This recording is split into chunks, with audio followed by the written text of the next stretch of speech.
자, 오늘 우리에게 주신 하나님 말씀은 사도행전 18장 1절로 17절입니다. 우리 함께 합독하겠습니다.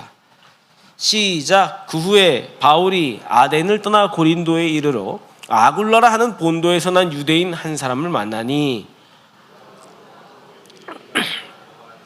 떠나라 한 고로 그가 그 안에 브리스길라와 함께 이달리아로부터 새로 온지라 바울이 그들에게 가매 생업이 같음으로 함께 살며 일을 하니 그 생업은 천막을 만드는 것이더라. 안식일마다 바울이 회당에서 강론하고 유대인과 헬라인을 권면하니라. 실라와 디모데가 마게도냐로부터 내려오매 바울이 하나님의 말씀에 붙잡혀 유대인들에게는 예수를 그리스도라 밝히 증언하니 그들이 대적하여 비방하거늘 바울이 옷을 털면서 이르되 너희 피가 너희 머리로 돌아갈 것이요 나는 깨끗하니라. 이후에는 이방인에게로 가리라 하고 거기서 옮겨 하나님을 경외하는 디도 유스도라 하는 사람의 집에 들어가니 그 집은 회당 옆이라. 또 회당장 그리스도가 온 집안과 더불어 주를 믿으며 수많은 고린도 사람도 듣고 믿어 세례를 받더라. 밤에 주께서 환상 가운데 바울에게 말씀하시되 두려워하지 말며 침묵하지 말고 말하라. 내가 너와 함께 있음에 어떤 사람도 너를 대적하여 해롭게 할 자가 없을 것이니 이는 이 성 중에 내 백성이 많음이라 하시더라. 1년 6개월을 머물며 그들 가운데서 하나님의 말씀을 가르치니라. 갈리오가 아가야 총독되었을 때 유대인이 일제히 일어나 바울을 대적하여 법정으로 데리고 가서 말하되 이 사람이 율법을 어기면서 하나님을 경외하라고 사람들을 권한다 하거늘 바울이 입을 열고자 할 때 갈리오가 유대인들에게 이르되 너희 유대인들아 만일 이것이 무슨 부정한 일이나 불량한 행동이었으면 내가 너희 말을 들어주는 것이 옳거니와 만일 문제가 언어와 명칭과 너희 법에 관한 것이면 너희가 스스로 처리하라. 나는 이러한 일에 재판장 되기를 원하지 아니하노라 하고 그들을 법정에서 쫓아내니 모든 사람이 회당장 소스데네를 잡아 법정 앞에서 때리되 갈리오가 이 일을 상관하지 아니하니라. 아멘. 한 주간 평안하셨습니까? 잘 지내셨어요? 자, 우리 서로 이렇게 인사합시다. 함께 예배하는 동역자됨에 감사합니다. 시작. 함께 예배하는 동역자됨에 감사합니다. 이렇게 대답하는 거예요. 아멘. 진실로 동역하기를 소원합니다. 시작. 아멘. 진실로 동역하기를 소원합니다. 자, 오늘은 이제 고린도 교회 동역자에 대한 이야기입니다. 바울은 고린도 교회를 놓을 수가 없는 중요한 왜 이렇게까지 붙들고 있을까 싶은 그런 교회가 고린도 교회입니다. 그리고 오늘 우리는 고린도 교회를 통해서 바울이 경험하였던 안타까움, 속상함, 거기 더하기 고린도 교회의 여러 가지 문제들, 근데 그럼에도 불구하고 바울이 왜 고린도 교회를 붙들고 있었을까? 그 중요한 핵심 한가운데 동역자가 있다는 겁니다. 오늘 본문으로 들어가기 전에 먼저 고린도라는 도시를 생각해 보셔야 돼요. 고린도는 우리에게 두 가지 상반된 빛과 어둠을 보여줍니다. 하나는 고린도라는 도시 하나는 지중해 무역의 어떤 허브예요. 엄청 당시 로마 시대는 지중해가 온 세계 무역의 어떤 중심지 같이 온갖 부와 풍요가 다 지중해에 모였습니다. 거기에 중심지였습니다. 그래서 고린도는 화려하고 상업도 번성한 돈 많이 모이는 동네, 거기가 고린도였습니다. 또 다른 하나는 그 풍요의 이면에 극심한 음행과 도덕적 타락의 짙은 그림자가 있습니다. 고대 헬라어에 그리스어에 코린티아조마이라는 말이 있어요. 고린도스러워지다, 고린도다워지다, 이런 고린도인다워, 코린티아조마이. 그래서 동사형 밑에 어미를 붙여서 고린도스러워진다 이런 뜻입니다. 그 말이 무슨 뜻이냐면 야, 너 고린도인처럼 됐어, 그런 뜻인데 원문은. 근데 그 의미는 성적으로 음란하고 방탕하게 되었다, 그런 뜻입니다. 야, 너 고린도인처럼 됐어, 그 말은 성적으로 되게 문란해, 그런 뜻이라는 거죠. 이게 한 도시 이름이 이런 뜻이 된다는 거는 그 고린도라는 도시가 얼마나 문제가 있었는가를 말해주는 일입니다. 그게 유명한 겁니다. 여러분, 지리적으로 고린도는 완벽한 도시예요.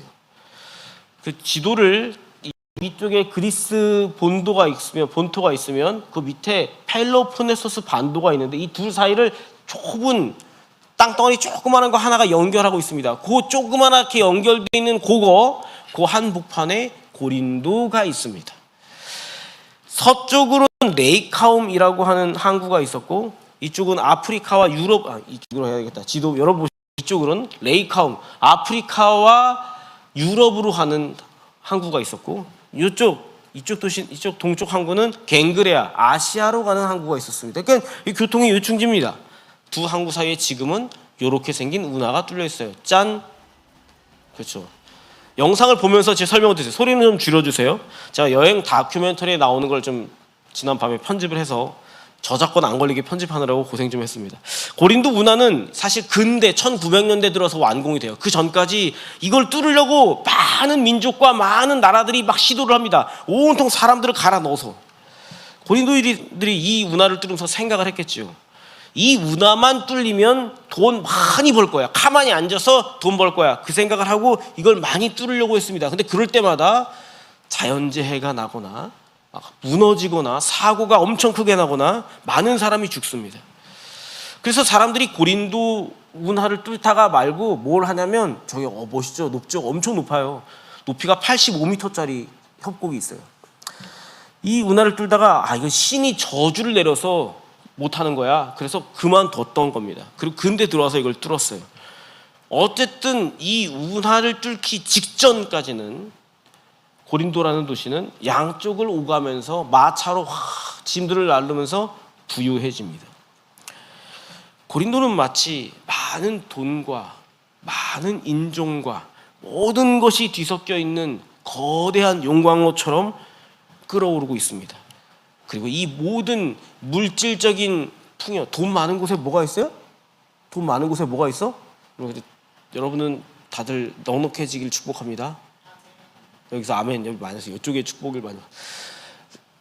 돈이 많은 곳에는 그런데 유혹도 많은 법입니다. 모든 것이 뒤섞여 있는 용광로 같은 곳에서 고린도는 극심한 영적인 빈곤과 도덕적인, 이제 끝났어요. 이제 꺼주세요. 도덕적인 혼란을 가속화시킨 상태, 그 상태가 고린도라는 도시의 상태였습니다. 거기에 바울이 혼자 딱 도착을 한 거예요.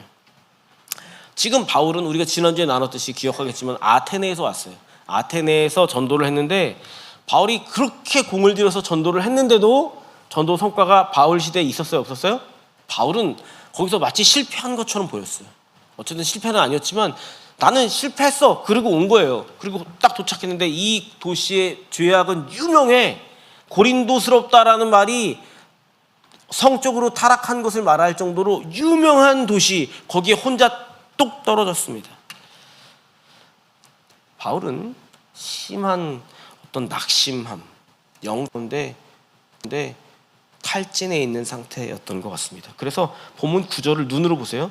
하나님께서 환상 중에 바울에게 뭐라고 말씀하시면, 두려워하지 말고 침묵하지 말고 말하라 그러셨어요.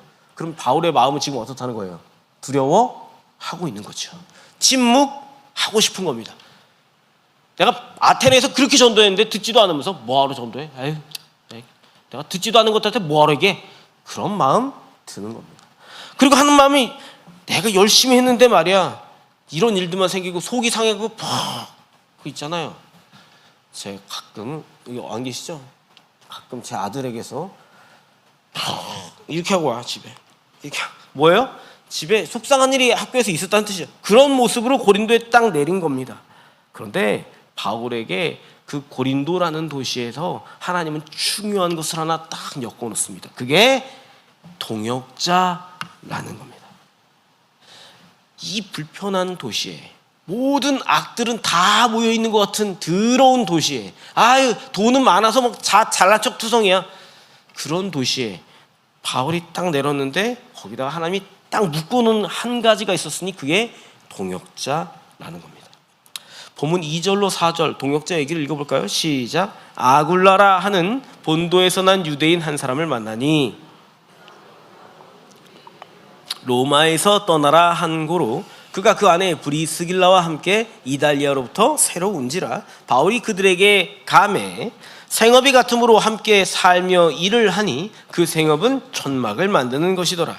안식일마다 바울이 회당에서 강론하고 유대인과 헬라인을 권면하니라. 바울이 고린도에서 딱 고린도 도착했을 때 가장 먼저 만난 사람들이 누구래요? 아굴라와 브리스길라 두 부부였습니다. 근데 이 사람들은 저쪽 로마에서 추방령이 떨어져서 유대인들이 쫓겨난다니까 유대인들이 쫓겨서 이렇게 온 겁니다. 근데 이 사람들은 바울하고 같은 직업이었어요. 천막을 만드는 일. 근데 이들이 사실 천막 만드니까 너무 반갑습니다. 반가워요. 이렇게 인사를 했을까요? 그렇지 않은 것 같습니다. 굉장히 어색한 동거가 시작됩니다. 왜 어색했을까? 왜 목사는 그렇게 생각할까 하는 궁금증이 들죠. 일단 두 사람의 상황을 이름이 독특합니다. 아굴라는 본도에서 태어났다고 했습니다. 그리고 브리스길라는 로마 귀족의 이름입니다. 그러면 로마 귀족 여자가 피식민지 남자랑 만나서 눈이 맞아서 결혼을 했네? 무슨 뜻이에요 이건? 금지된 사랑을 하고 있는 거죠. 결혼하기 위해서 수없는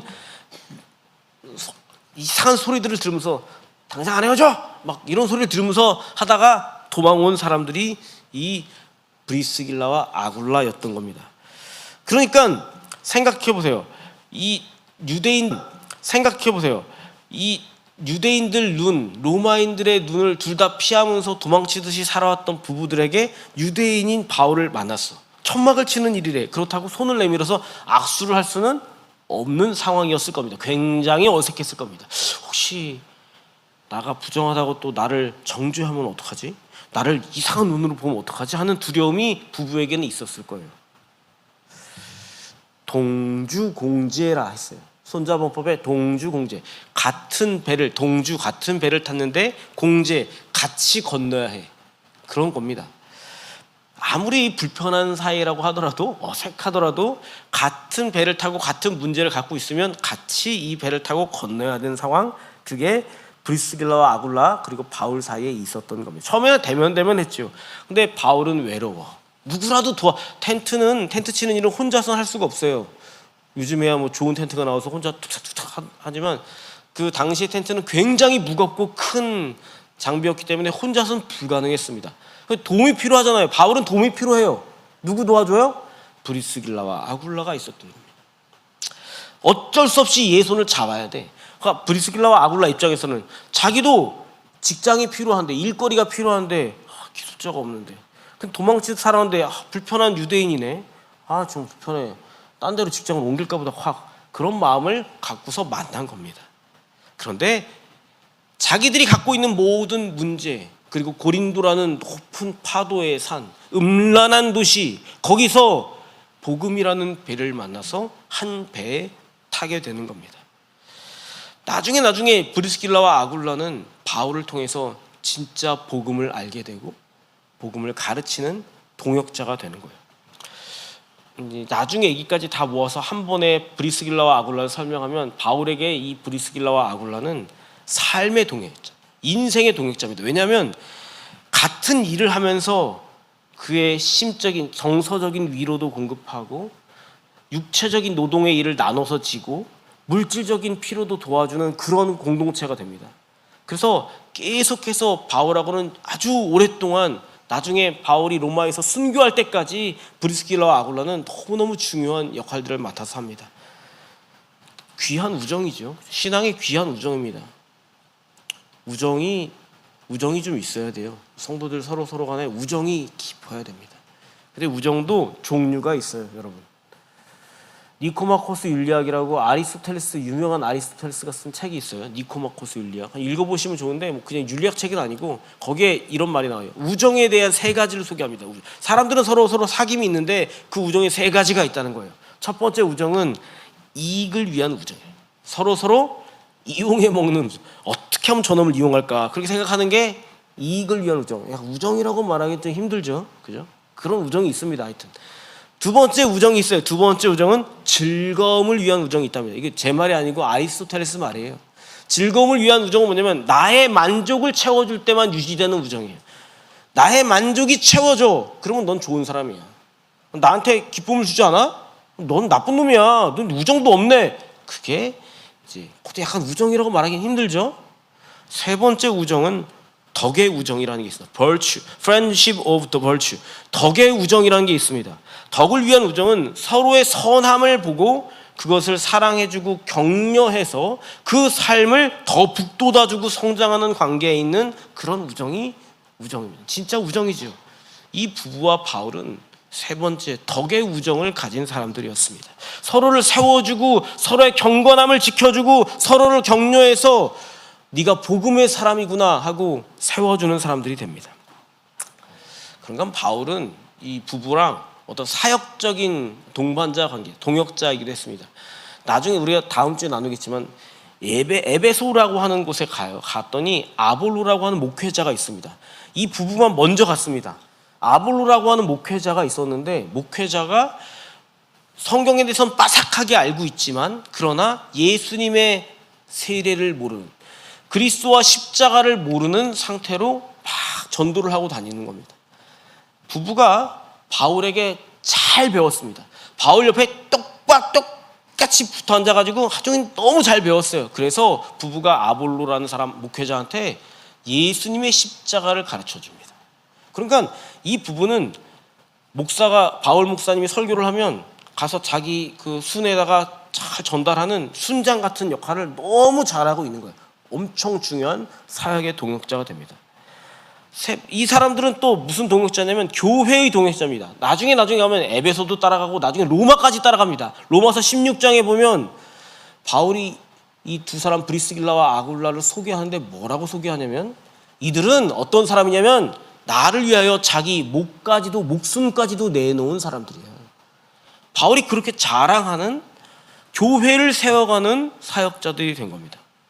이 부부는 바울의 평생의 동역을 하는, 바울이 고린도에 딱 붙어있을 수밖에 없는, 그러니까 고린도라는 곳을 생각하면 온갖 잡다한 못된 것들이 다 떠오르면서 동시에 브리스가와 아굴라가 여기서 만났지, 힘이 되는 그런 사람들이었다는 겁니다. 그 사람들만 만났느냐? 그렇지 않습니다. 본문 눈으로 보세요. 성경을 펴놓고 눈으로 보세요. 5절, 7절하고 8절 눈으로 보세요. 그다음에 17절을 눈으로 보면서 바울이 고린도에 있을 때 거기에 누가 돌아오냐면 디모데와 실라가 돌아옵니다. 또 7절 가면은 디도의 집에 머물고 있고 회당장이었던 그리스보가 개종해서 회개해서 복음을 받아들입니다. 그런데 더 중요한 거는 소스데네가 17절에 소스데네가 나와. 한번 17절만 읽어볼까요? 17절 시작. 모든 사람이 회당장 소스데네를 잡아 법정 앞에서 때리되. 아멘. 제가 목이 이래가지고 저와 동역해 주시느라고 크게 읽어주셔서 감사합니다. 갈리오가 이를 상관하지 아니하니라. 사도행전 18장 12절부터 17절까지는 고린도에서 일어나는 일들 중에서 바울이 가장 극적으로 겪는 어떤 반전 사건이 기록되어 있습니다. 그것은 뭐냐면 처음에 바울이 유대인들에게 엄청 미움을 받아서 유대인들 공동체가 바울을 총독 앞에다 고발하는 장면이 있습니다. 그 무리를 이끌었던 사람이 회당장이었던 소스데네였습니다. 그러니까 소스데네는 바울이 복음을 전하는데 가장 골칫거리, 가장 트러블 메이커, 가장 반대하는 사람. 너만 생각하면 머리가 아프다. 그게 소스데네였습니다. 그런데 본문에 보니까 갈리오 총독은 그 고소를 받아가지고 그런가 하고 재판을 하는 게 아니라 뭐 하냐면, 야, 니네 종교적인 얘기는 니네끼리 해결해. 그렇게 하면서 기각해버립니다, 소송을. 그래서 유대인들이 고소를 실패해가지고 화풀이로 자기 회당장, 자기의 리더였던 지도자였던 소스데네를 법정 앞에서 두드려 팹니다. 무자비하게 팹니다. 그 장면이 나와요. 그러니까 소스데네는 유대인들 공동체의 지도자였다가 한순간에 원망의 대상으로 와르르 무너졌던 거예요. 그런데 여러분, 소스데네가 골치 아픈 사람이라고 그랬잖아요. 나중에 바울이 고린도 교회에다가 편지를 써요. 그게 고린도 전후서인데 고린도전서 1장 1절에 보면 뭐라고 편지를 쓰냐? 한번 읽어볼까요? 시작. 하나님의 뜻을 따라 그리스도 예수의 사도로 부르심을 받은 바울과 형제 소스데네는, 뭐가 돼 있어요? 지금 바울의 형제가 돼 있습니다. 바울 가장 옆에서 바울의 모든 일들을 물심양면으로 돕고 있는 오른팔 소스대네가 되어 있습니다. 바울의 가장 큰 대적이었고 골칫덩어리였던 이 사람이 어느새 형제, 동역자가 되어 있는 겁니다. 그렇죠. 소스대네는 그 재판 사건 이후에 유대인들의 전통과 유대인들 공동체가 자기를 지켜주는 게 아니라 오직 복음으로만 내가 새롭게 될 수 있구나를 경험했던 겁니다. 복음에 비로소 귀를 기울일 수 있었던 거죠. 자기가 와르르르르 다 무너지고 난 다음에야 영영 안 바뀔 것 같던 그 한 사람이 변화되기 시작합니다. 제가 선배 목사님들하고 이런 목회적인 얘기들을 이렇게 주고받을 때가 가끔 있는데 별로 즐겨가진 않아요. 저도 잔소리 듣고 싶지 않아서 즐겨가진 않아요. 그런데 갈 때마다 이제 목사님들이, 선배 목사님들이 뭐라 하시냐면, 야, 이 목사, 사람 그거 고쳐 쓰는 거 아니다. 그냥 살던 대로 냅둬. 그냥 자기 모양대로 살게 냅둬라. 그러셨거든요. 그래서 제가 그런가? 사람은 바뀌는 게 아닌가? 그런 생각이 들 때도 가끔씩은 있어요, 사실. 근데 여러분, 맹자라는 책에 보면은 천고불변이라 하였습니다. 천고불변. 천은 하늘천, 고는 견고하다 할 때 고자예요. 하늘은 견고해서 변하지 않는다. 그런 사상이 천고불변이라는 말입니다. 근데 이 말은 변하지 않는 하늘을 말하고 싶은 게 아니고 변하는 땅을 말하고 싶은 거예요. 땅에 사는 인간은 변하지 않으면 성장하지 않는다. 사람이 변할 때 성장한다. 그것을 얘기하는 거예요. 소스대네는 변치 않으시는 하나님의 역사로 두드려 맞는 매맞는 일을 겪습니다. 그리고 거기서 와르르르 무너지는 겁니다. 그걸 통해서 변화의 과정을 겪고 새로운 사람이 된 거예요. 자기가 쌓았던 많은 것들이 다 무너지는 극도의 고통, 극도의 외로움, 극도의 어둠 속에서 끙끙 앓다가 비로소 변화되는 사람이 되는 거예요. 그것은 마치 그런 것 같아요. 전에는 그냥 흙덩어리였는데, 흙으로 대충 만들어 놓은 어떤 것이었는데 끓는 가마를 지나고 나니까 이게 단단한 도자기가 되는 것 같은, 아름다운 도자기가 되는 것 같은 그런 변화인 거죠. 소스대네는 자기의 교만과 완고함이 와르르 무너지고 나서야 새로운 믿음의 그릇으로 탈바꿈한 겁니다. 그리고 바울은 거기서 하나님이 자기를 지키셨다는 그 말씀을 온전히 이해할 수 있었을 겁니다. 우리 볼까요? 9절로 10절 읽어봅시다. 시작. 밤에 주께서 환상 가운데 바울에게 말씀하시되 내가 너와 함께 있음에 어떤 사람도 너를 대적하여 해롭게 할 자가 없을 것이니 이는 이 성중에 내 백성이 많음이라 하시더라. 아멘. 하나님이 뭐라 하셨어요? 어떤 사람도 너를 대적할 수 없다 그러셨어요. 그런데 바울을 대적하고 있는 사람이 있었지요. 소스대네. 요것 봐라, 요 골칫덩어리. 바울은 생각했을 겁니다. 뭘 대적할 사람이 없어. 나는 엄청 힘든데. 그런데 하나님께서 자기를 회방했던 그 원수를 어떻게 바꾸시는가? 여러분, 이것이 복음이 가진 능력, 복음이 치유하는 능력, 복음이 사람을 변화시키는 능력이라는 겁니다. 바울은 고린도에서 원수였던 자가 도리어 자기의 동역자여 오른팔이 되는 일을 경험합니다. 그렇죠. 바울은 이제 고린도라는 도시가 어떤 도시냐면 브리스길라와 아굴라를 만난 도시, 디모데와 실라가 있고 거기 디도가 있었고 해당장 그리스보도 전도된 도시, 거기다가 소스대네가 자기의 측근이 된 그런 도시였어요. 고린도라는 도시 자체는 너무 문제가 많습니다. 고린도 교회는 그 도시를 닮아가지고 온갖 문제 덩어리예요. 고린도 전후서를 쭉 읽어보면 문제가 쭉 나오는데 제가 정리해드릴게요. 문제들이 이런 문제예요. 성도들끼리 파가 있어요. 파. 어느 파예요? 양파예요? 대파예요? 쪽파예요? 파가 있어요. 파가. 그 파끼리 싸워. 또 가만히 있지 않아. 네가 낫냐 내가 낫냐 막 싸워요. 골치 아픕니다. 교회 싸우면 파가 있으면 골치 아파요. 거기다가 성적인 부도덕함이 있어요. 지 아버지의 첩을 아들이 데리고 살고 있어.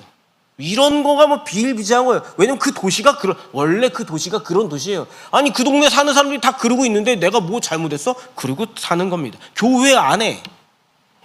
그런가 하면 우상 제물 바친 것을 먹느냐 마느냐, 제사를 드리느냐 마느냐, 별의별 문제, 하고 있는 행동을 우상한테 하는 걸 같은 행동을 하면서 교회에서 다니고 있는 거예요.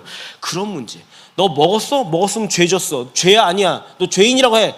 이런 일이 비일비재합니다. 더하기 또 끝난 게 아니에요. 더하기 은사가 엄청 많아요. 교회에 은사자들이 많아. 기도하면 막 보여. 막 예언을 하고 막 통변을 하고 방언도 하고 엄청 뜨거워 교회가. 그럼 좋은 거 아니냐고요? 그런데 그런 교회에 서로 은사를 받았으면 하나님의 나라를 위해 충성하려고 해야 되는데 뭘 하냐면 서로 내가 너보다 잘났지, 그거 하느라고 은사를 쓰고 있는 겁니다. 온갖 문제로 복잡합니다. 고린도인들이 그런 거죠. 부유했고 은사도 많았고 똑똑하고 철학도 있고. 근데 왜 이런 일이 생기느냐? 세상적인 지혜와 지식을 온전히 내려놓지 못하면 복음의 진리는 그냥 그들 앞에서 쓸데없는 일이 되는 겁니다.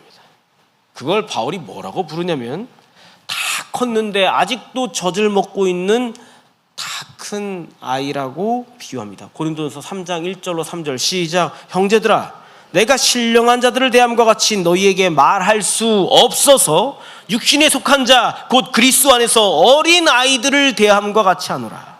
내가 너희를 젖으로 먹이고 밥으로 아니하였노니 이는 너희가 감당하지 못하였음이거니와 지금도 못하리라. 너희는 아직도 육신에 속한 자로다. 너희 가운데 시기와 분쟁이 있으니 어찌 육신에 속하여 사람을 따라 행함이 아니니요.